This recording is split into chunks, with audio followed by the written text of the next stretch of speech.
Hello and welcome to the Lorwyn Eclipsed early 17 lands data review. In this video, I like to go over the data from the first week of 17 lands and just talk about it, talk about my early impressions of the format, how things are going, maybe just some takeaways, follow up on the set review a little bit, all kinds of good stuff.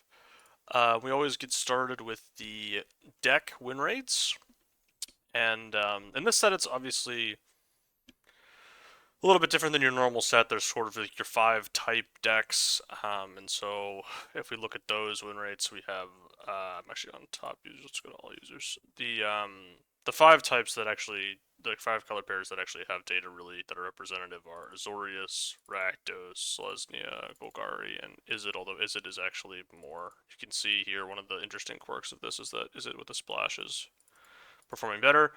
Part of the reason for that is the hybrid cards count as splashes sometimes based on mana source stuff. I don't really want to get into the technicality behind like how 17 lands counts that stuff. It doesn't really matter, but just for the sake of argument, like the hybrid cards mean that the splash data is not the same as it always is, normal set wise. But it is one thing you can take away from it is that Izzet performs basically exactly the same when you splash, and most of the Izzet decks are splashing. Means that they have more. It's kind of goes with the whole idea that Izzet is supposed to be a vivid elementals deck. You're supposed to be playing multiple colors, splashy type stuff. That's what the deck is supposed to do, and clearly that's indicated in the way it's performing. That's what you're supposed to be doing. Um, Otherwise, we have Golgari, which is Elves, as sort of your best deck. Not the highest drafted, though we haven't necessarily had that catch up. Currently, Azorius is the highest drafted deck, despite performing pretty average. We can check the average win rate. It's 54.6. So this is 56.5. Yeah, I mean, average for a 2 color deck, right? 56.2, 56.5. Yeah, I can literally just look at it right there. So interesting. Seems like that deck is probably overdrafted at this current juncture. Or maybe not necessarily overdrafted, maybe correctly drafted, and Elves is just underdrafted. The second best from a win rate perspective is Kithkin. Kithkin less dominant than I think most people were expecting. Most people, myself included, went into the format thinking Kithkin was going to be your best deck, and I mean I was high on Elves. I think Elves was my second highest in terms of my predictions. I would have gone Kithkin and then Elves, and then I think Merfolk at 3, and then Goblins 4 and Elementals 5 would have been my prediction. So I don't feel too bad about that. After the Kithkin, then it is Merfolk, and then the Vivid Elemental is actually performing better than Goblins. And we can take a little bit of a look at some of the splashy stuff. It's not that interesting with the exception of the Izzet Vivid Elementals deck. That is something. The rest of these are kind of exactly what you would expect. The win rate goes down by a percentage commensurate with how much splashing is annoying. Whenever you see something like this, there's also this with Boros. Interestingly, Boros has improved on a splash and has played more with the splash in this format. Pretty rare for Boros, but again, it's not a supported deck. The unsupported archetypes, Dimir, I think, is the most drafted of them. Yeah, Dimir looks like it's the most drafted, and none of the less supported archetypes are performing well in the general player win rate data. If we look at the top users, which we always like to do, we see basically the same, with a little bit of a different picture, maybe. Merfolk's still the most drafted deck, despite Elves being the winningest. They're closer in this sample, right? There's 2% here, basically, as opposed to 1% and 2% with less data.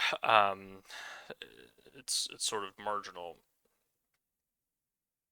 You can see Selesnya, Rakdos, and Izzet, the other 3 typal decks, are all basically performing at about the same win rate. They're all Goblins is slightly the worst, but not by a huge margin. And but performing slightly below the average, but not that much. Again, top player average win rate is 58.7% in this set. Top player is doing pretty normal, I would say. It seems like maybe a little worse than usual, if anything. We'd have to look a little more into that. Once again, we see that the splash is better than normal Izzet. That's again what we sort of expect, right? with the Vivid payoffs being a key part of that deck. So that is definitely something to keep an eye out for. The win rates among top players. One of the things that's interesting is that in most sets, the the top player win rates are flatter than the general population win rates, which is to say that usually there are more decks that have basically like a 60% win rate, I would say. There's more decks that kind of hit the plateau. Like we can actually, let's just take a look at Avatar, and I think we'll see this. Maybe not. I'll have to. I didn't check this beforehand, so I don't know what a good example is. But usually we'll see this. This is exactly what I'm talking about, actually. 60, 61, basically 60, 60, 60, 60, 61. So 1, 2, 3, 4, 5, 6, 7, 8 decks. And these ones have like your 61s, but this is only like 1% out in the lead, whereas in the current set we'll see that it's a little bit more. There's the two decks that are doing better for top players, and it's less flat at the top here. Part of this comes from there only being like five like real, or I guess it's five like real decks, right? Like you have your five types. I consider the Vivid deck to sort of be an Elementals deck and as the fifth type. So you know when you see this in an Orbital set, and then you see in ECL just how much different it is, right? Like this is 60, this is a whole percentage point up, this is another whole like 2 percentage points up.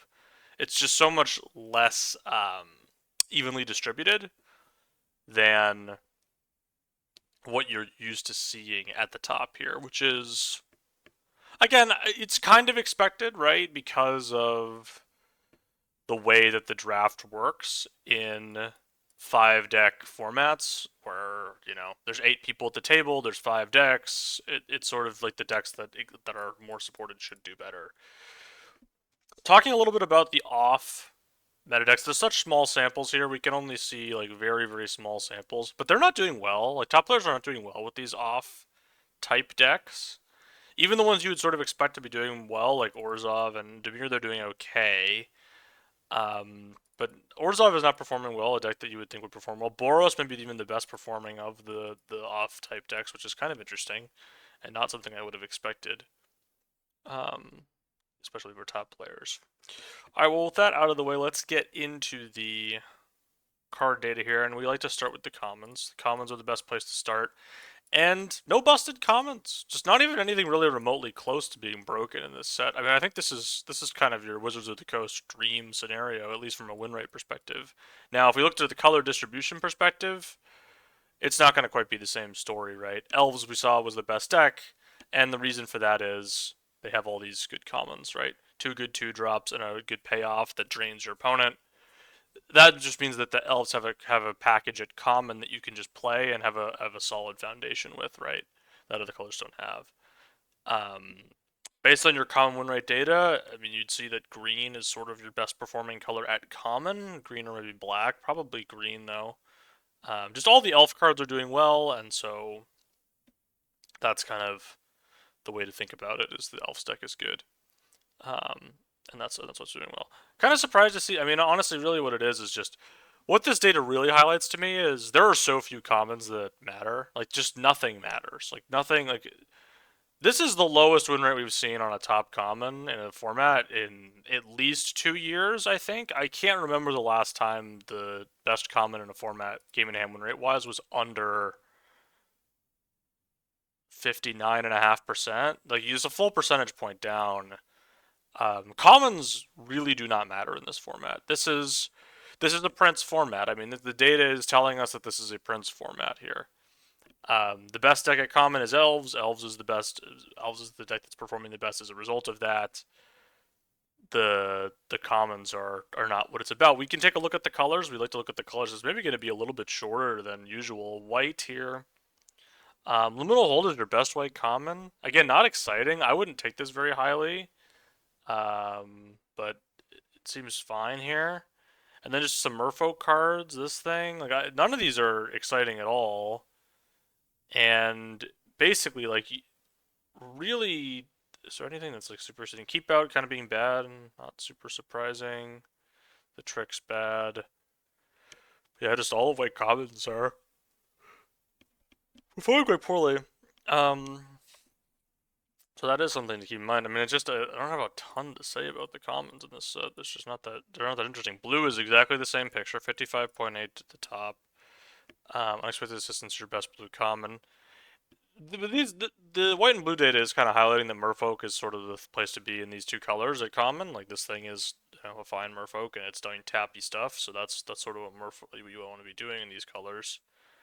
Um, but yeah, nothing really exciting at all the way down. So we get to black. Black finally has some stuff that's like got a little bit of a pulse, and it's the elf stuff as we mentioned earlier. Blight Rot medium. All the common removal is kind of medium in this set, not performing very well. I can't remember the last time that removal at common performed this poorly, which is weird, right? You would think that in a set that's dominated, that where the common win rates are so low, right? Which must mean the win rates are coming from somewhere else. The power is coming from somewhere else in your deck. Usually that would mean it's rares or other higher rarity cards. That would mean that removal should go up in terms of its performance, but it's actually gone down considerably. Removal is seemingly not at a premium in this format in a way that it has been in the past. It really seems like type synergies do matter more than interaction, at least in terms of the base performance. One card to call out in Black at Common Dream Caesar. It's an interesting one. I am surprised at how low its win rate is. I will say it is a card that you do find yourself beating a lot. So I would there's been some optimism among certain groups of people about Dream Caesar. I think the base case on Dream Caesar is that it is not good. It is a 4-drop and it is replaceable. So you can play it as your 4-drop, I think, but I would certainly not prioritize that card in the way that some people have. 3-mana 2/2 is still bad. Still bad. I know it. I know it's hard to believe, but they are. Red, Cool Wrath Zealot is your best red common. This is not a huge surprise. It's a 6-drop that sort of is the engine, can be in one of the engines for the Elementals deck. It's big. It draws you a card, whatever. Same with this other elemental. This is really fascinating, right? You can actually see this. This card sort of does everything the Elementals deck wants. It fixes. It's a 4-drop. It kind of blocks. It attacks. Like it just kind of does everything. I do think this is a good card. It seems to just be underrated at the moment. It's also 642. I mean, all the common elses are in red specifically are quite low, which is sort of fascinating. Um, then you have the 3 removal spells, all of which are pretty medium. Cinder Strike is the best. It doesn't seem like it's that exciting. I mean, again, this is crazy to me. Like the win rate on red's best common removal spell is here, and it's just we're gonna have. I think it's a full. It's not quite a full sweep, right? Because green, Assert Perfection is the best green common, at least win rate wise. We were about to have one of the most historic formats of all time, where like no common removal spell was the best card. I mean, I guess Liminal Hold is too in white, but that not in a way that this distinguishes itself by basically a full percentage point here, which is pretty typical. Green, again, we said sort of your best common color support wise. I don't think you really want to be getting into any color at common. We've seen that. Like you don't. One of the things that is sort of true in most formats, but seems not to be true in this format, is you can pick one a common removal spell, and that's a fine thing to do. The data suggests that that is an unsupportable opinion in this particular format. It seems like that's just not a thing you can really be doing unless you are drafting with heavy preferences for a certain type, which I think is a viable thing, but requires a lot of planning, shall we say. There's multicolor commons. I also include the colorless ones here. So again, really nothing like super exciting. The Merfolk guy is good. That's fine. Rooftop Percher performing relatively well, and it has performed well sort of in games against me. I've been relatively happy. It's like when your opponent plays it, it's been relatively annoying. The types matter. The 3 life matters. Sometimes exiling stuff matters, but not really that often. I don't know. It's an interesting card. I definitely think I will play it at some point. If you're Wilds, which is doing pretty well. Anything that I really want to talk about? This is interesting in the sense that, like, the changelings are not winning a lot, which I think is not super surprising. Their rate is pretty bad, and you'd prefer not to play them. But they exist in a way to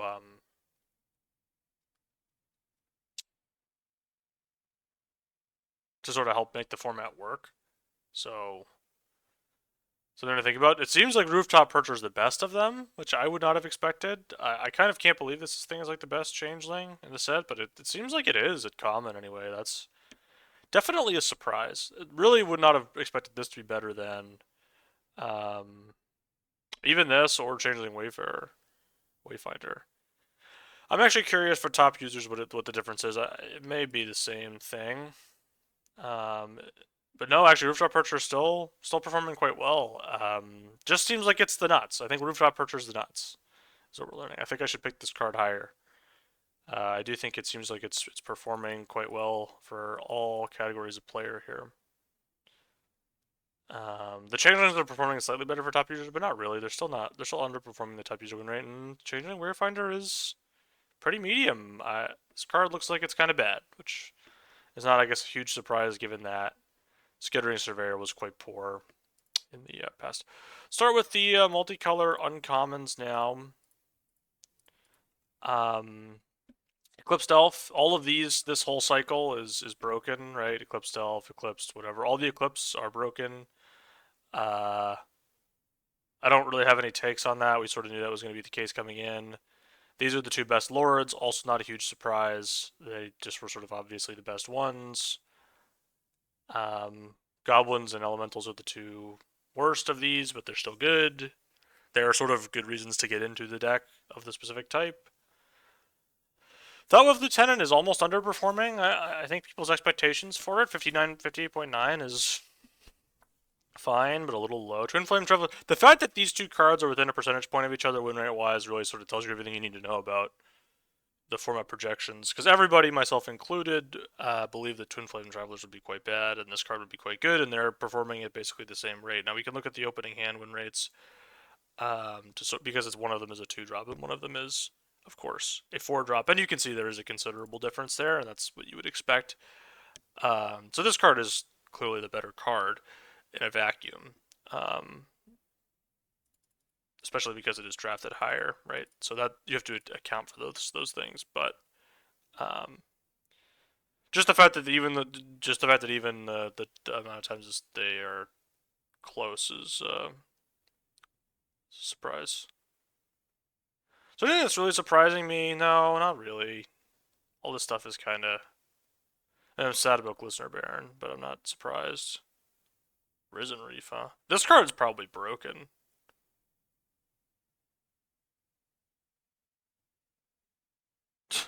So many elementals. Bogle's in the set too, Metamorphose. Okay, you can look at the colorless uncommons now.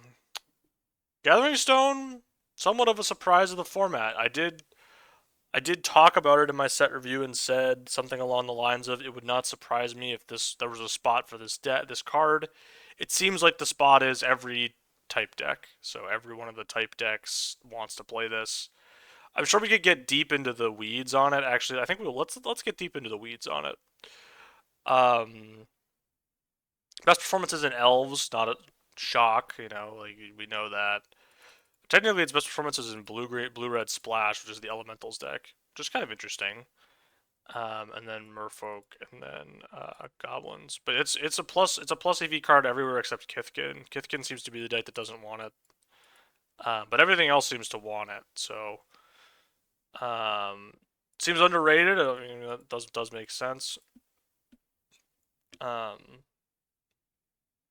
yeah, it just looks like it's a good card in every deck that isn't Kithkin. So even in Kithkin, you could say that it's okay, but it is underperforming the normal win rate. So keep that in mind. But it is a good card. Pendant is fine. Pukazai. Shout out to Pukazai. With a 54.5% game and home rate. The opening home rate is 50, which is bad. But just even getting to here, I think is kind of an impressive feat to a degree. Shout out to Springleaf Drum. I think people should be playing this instead of a land if they're putting it in their deck. I'm curious how good this is in Merfolk. Oh, it literally has only ever played in Merfolk. And it's bad, so be advised. I have played it, for the record. I don't think it was... I played it partially because splash reasons, but I was in Merfolk, so... This is what it is. Oh, I've broken everything, haven't I? To look at the general uncommons, I actually didn't... I could have done this before, but yeah, you just see all the multicolored stuff at the top. Morkan's Eyes, which is a black-green card. But yeah, all these cards are just in the 60s, and they're going to be broken, and that's kind of what the world is telling us here. Took a look at white. So, anything interesting? This card performing quite well. Somewhat surprising for me, because it does nothing on turn 4 or 5. I think is kind of the magic number on toughness there. There's just also enough support for going wide. I'm glad to see this. This is one of those cards that people just like hyped up like it was unbelievable. We can check out what works in Kithkin.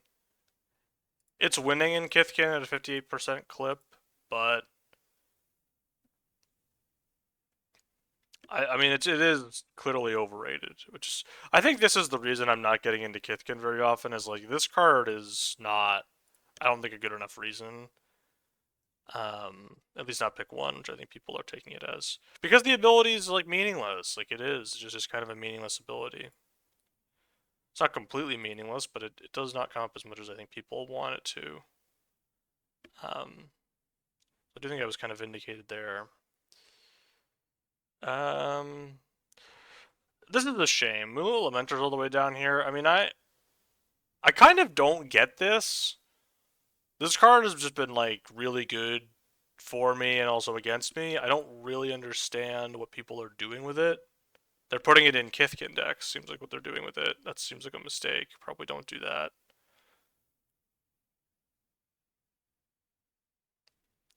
So its biggest sample is in Kithkin, but it sucks in Kithkin decks. Also Merfolk, although I've played it in a Merfolk deck and it was fine for me. It's weird that it's doing so well in Kithkin plus Splash, and similarly Merfolk Splash. I guess like those decks are going to be slower, more likely. Something to think about. Anything else to talk about that Personify is performing really badly. I just don't. One of the things I've noticed with Personify is that the ETBs there just aren't that many of them, so you're just not gonna have stuff to flicker and profitably get an ETB and make a 1/1. I feel like this card should be doing better than this, but it's not. Stoneback's awful, horrible protection from me. This card's awful, unfortunately. I've played some Bark of Duran. I do think there's a spot for Bark of Duran.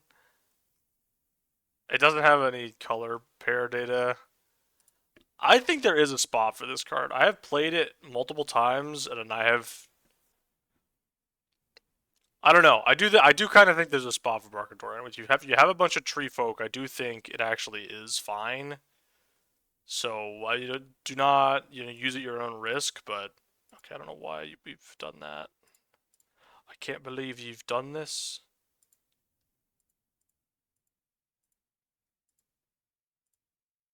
Okay, I don't know what happened with. It's over. It's over. Okay. Rhymekin McCrew's best blue uncommon. Not a huge surprise there.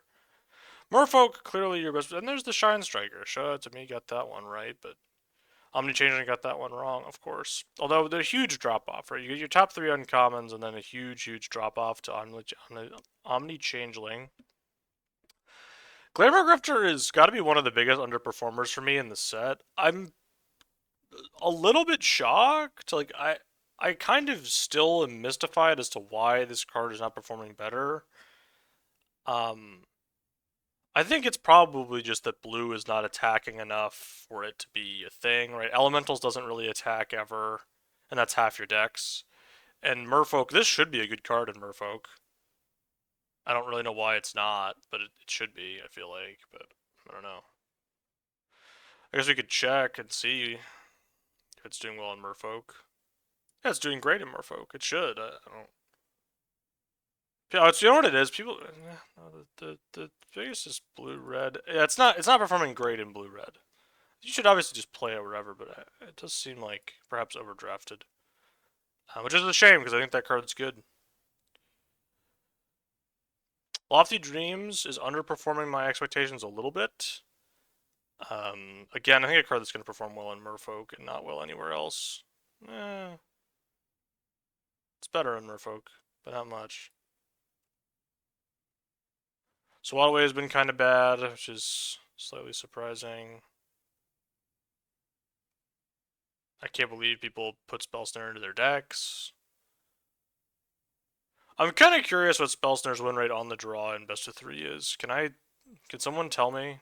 I don't think it's going to come up. Yeah, it's not. I don't know if there's a way to sort for that. I don't believe that there is. I still don't think it's high. By the way, I'm not the type of guy that sideboards in a spell snare. I'm just not going to be doing that in best of 3. Black, more elf stuff. Yeah, Iron Shade Elf, whatever. Yep. Nameless Inversion sort of underperforming again. Removal is just kind of underperforming. I I wonder. So here's what this signals to me. To me, there are a couple of ways to interpret what this means. One way to interpret removal performing this poorly, game and hand win rate wise, or this average, I guess I would say, is that it's not important. That removal is not the key thing to draft in this set. The other thing, which is I think probably the best explanation, just given the statistical likelihood of it being true. The other interpretation is that people have all of a sudden decided to value removal at its appropriate rate, which means that it's being drafted at a correct rate, and you should continue to draft it where you're drafting it because you need it, but its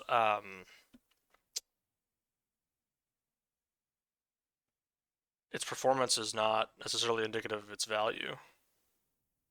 Like 307 for this.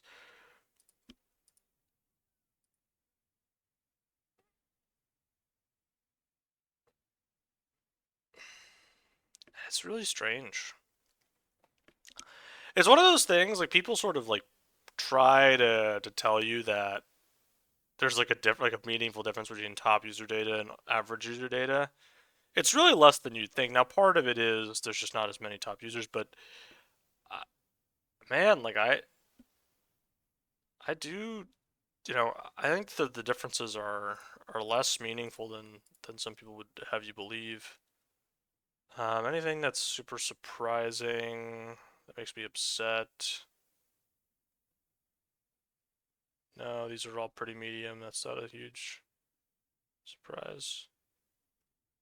All right, red Flamebearer makes sense. It's a two drop the taps for 2 mana. Card's great. Similarly, Prodigy two drop the taps for whatever. Seer, fine.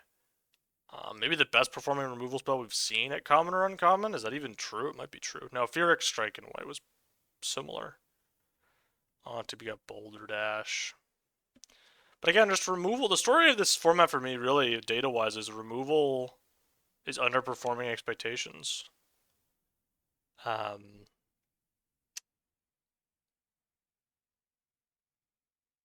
I have played Elasting Tarfire for fun, and it did not go that well. It went okay, but it was fun. Was it or was it not fun? That's the question we were asking. It was fun. It was very fun. More can't size. The 2 elf cards at the top for green. Green. I think would be my pick as best color. Although again, best color not really a thing in 5 deck formats. It sort of devolves into best deck more than best color, and green is the color, with elves, and elves is the best deck. I think pretty clearly. I do want to give myself credit for being basically exactly correct on the power level of this card. Happy with that. Blossoming Defense, not performing amazingly, but okay. This sort of surprises me, but I don't know. This is actually kind of weird. Yeah. The green Vivid stuff's not doing well, which is sort of strange considering how well the blue and red stuff that's Vivid is doing. Alright, on to the overall set picture here with the rares and mythics included. All the commands. One of my better takes from the set review that the commands would be better than the elementals that evoke. That was a correct take, pretty much across the board. I think almost all of them, if not all five, are better than the elementals. I don't think they are exactly, but it's close. I was close on that. But yeah, um, rares over mythics in this set. As we said, the commands were going to be the better cards. It has played out that way. Got an elf here at rare as well. Your Fable's a rare and uncommon. So really, it's I think almost certainly you would define this as a more prince-ish format just because of the fact that the the rarity level doesn't seem to matter that much. The mythics are sort of less powerful than the rares in a lot of ways. I do want to talk a little bit about these champions. The champions have all performed pretty well. All these the discard or the behold cards. One of the things I missed with them in this interview is that you could behold on the battlefield and exile them. I for some reason thought that you had to do it from your hand. That was just a miss for me. Just didn't read the card. Cause whatever, reading is hard. But yeah, they're a lot better when you can do that because you can still play your 2-drop on 2 and all that. So anything interesting? Yeah, this guy's good. I thought he would be bad because you have to untap with him, but no, it doesn't matter. He just wins the game.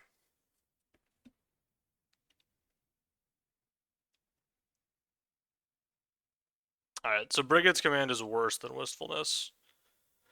Sad. A sad day for guys like me who predicted that. I mean, I didn't necessarily say all of them would be, but, you know. We all know that it would have been better for me if it had worked out that way. Look at all these cards with plus 60, by the way. We're like 30 cards deep, and that obviously changes over the course of a format, but it's a lot of tier 1 cards. A lot of tier 1 cards in this format. Pretty steep drop off too here, with a little bit. It's not super smooth. Interestingly, anything to talk about? I really don't. I kind of got through all of it at the beginning. The biggest overall takeaway from this, I would say, is Elves is your best deck. I don't really think there's any way to slice it that Elves is not the quote unquote best deck. In terms of its like performance, there is the format has still not corrected to this. It seems like perhaps that they're. I mean, you'd have to look at like the last 3 days data as opposed to the full format data to be sure. But the elf win rate has not stabilized yet. It seems the the elementals are performing better than I expected they would. This is sort of a rare dominated format, and that's sort of how it feels. You know, you're just kind of you're out there. Sometimes you just get completely, your game completely invalidated by a rare. That is the format, and I expect that to sort of continue for the remainder. Thank you for joining me. If you enjoyed the data review, um, please feel free to stick around, and there may or may not be more Lorwyn content. We'll see.